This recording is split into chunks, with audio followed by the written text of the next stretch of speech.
The pillow is humble, he explained, but if I lift it even a single centimeter, you won't see a speck and you'll be left exposed and embarrassed. Plop that rather large body of yours down onto the cool floor and carefully count out 19 distinct steps. I complied with his ridiculous requirements. At last he left. He carefully closed the trapdoor. The darkness, despite a crack I later noticed, seemed absolute to me at first. Suddenly I realized the danger I was in. I had let myself be buried alive by a madman after taking a poison.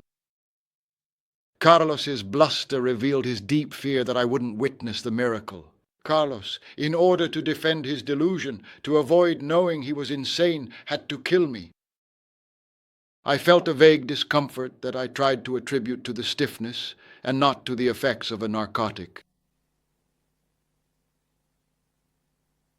I gently closed my eyes, taking a moment. I carefully opened them, observing everything. Then, after a moment, I clearly saw the Aleph, that point of all points.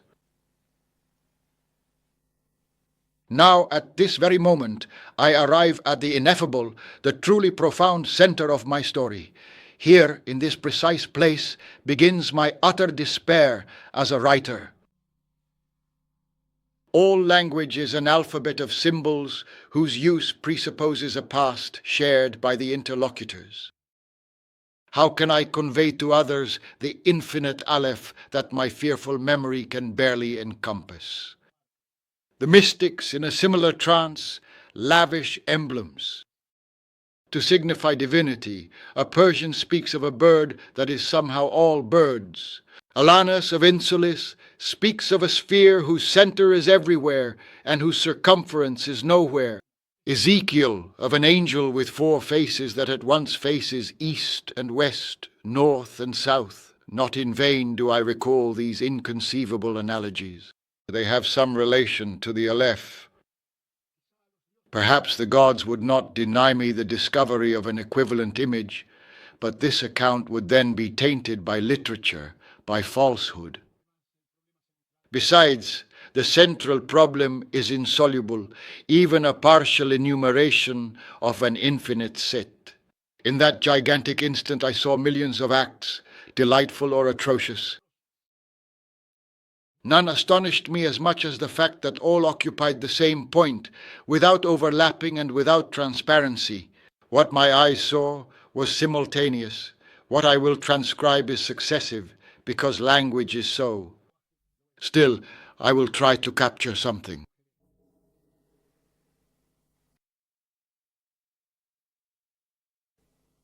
At the very bottom of the winding step, to the immediate right, I distinctly saw a small, shimmering, iridescent sphere of almost unbearable, blinding brilliance, radiating an intense light. At first I thought it was spinning. Then I realized that this movement was an illusion produced by the dizzying spectacles it contained. The diameter of the Aleph would be 2 or 3 centimeters. But the vast cosmic space was still there, completely undiminished in its immense size.